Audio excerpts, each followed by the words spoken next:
नवंबर 2024 को देश के chief justice of India DY Chandrachud ने अपने पिता YV चंद्रचूड़ के फैसले को पलट दिया और इस फैसले को पलटते हुए ऐतिहासिक फैसला सुनाया, जिसे जानकर सभी हैरान हैं। इस पर देखिए एक खास रिपोर्ट।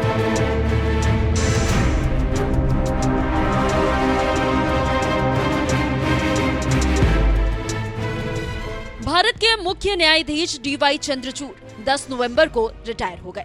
अपने काम के आखिरी दिन चंद्रचूड़ ने बुलडोजर न्याय पर बड़ा फैसला दिया।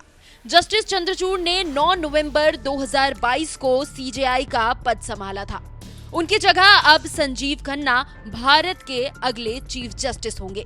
11 नवंबर से जस्टिस खन्ना देश के नए चीफ जस्टिस ऑफ इंडिया होंगे। जस्टिस चंद्रचूड़ अपने सख्त फैसलों और टिप्पणियों के लिए जाने जाते हैं। CJI रहते DY चंद्रचूड़ ने कई अहम फैसले सुनाए जो देश के इतिहास में एक मील का पत्थर साबित होगा। राम मंदिर का फैसला हो, बिल्किस बानो का केस हो, DY चंद्रचूड़ ने कई फैसले पलटे और कई पर मुहर लगाई।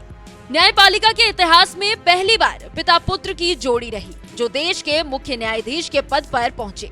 आखिरी दिन अपने पिता के फैसले को DY चंद्रचूड़ ने क्यों पलटा, हम आपको इस बारे में बताएंगे।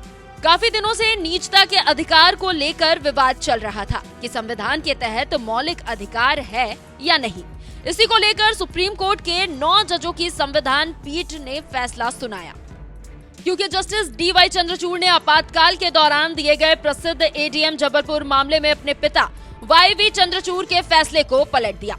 दरअसल 28 अप्रैल 1976 को जस्टिस YV चंद्रचूड़ 5 जजों के संविधान पीठ का हिस्सा थे और उन्होंने 4-1 के बहुमत से फैसला सुनाया था कि आपातकाल के दौरान सभी मौलिक अधिकार निलंबित हो जाते हैं और व्यक्तियों को सुरक्षा के लिए संवैधानिक अदालतों से संपर्क करने का अधिकार नहीं है।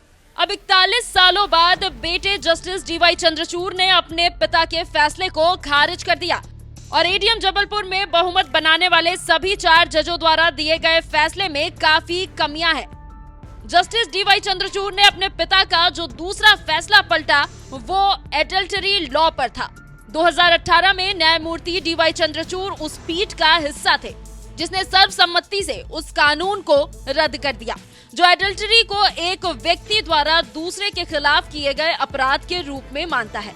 उस आदेश के साथ एडल्टरी पर अपराध नहीं है, केवल तलाक का आधार है। 1985 में इसी मुद्दे पर जस्टिस YV चंद्रचूड़ ने एडल्टरी कानून को संवैधानिक रूप से वैध करार दिया था। अपने पिता का फैसला बदलते हुए चंद्रचूड़ ने कहा, हमें अपने फैसलों को आज के समय के हिसाब से देखना चाहिए। कामकाजी महिलाओं के उदाहरण देखने को मिलते हैं जो घर की देखभाल करती है, उनके पतियों द्वारा मारपीट की जाती है, जो कमाते नहीं हैं और वो तलाक चाहती है, लेकिन ये मामला सालों से कोर्ट में लंबित है। अगर वो किसी दूसरे पुरुष में प्यार, स्नेह और सांत्वना ढूंढती है तो क्या वो इससे वंचित रह सकती है? अक्सर व्यभिचार तब होता है जब शादी पहले ही टूट चुकी होती है और युगल अलग रह रहे होते हैं। तो आप समझ सकते हैं कि कैसे अपने पिता के फैसले को जाते जाते चंद्रचूड़ ने बदल दिया। खैर, इस पूरी खबर पर आपकी क्या राय है, हमें कमेंट कर जरूर बताइएगा।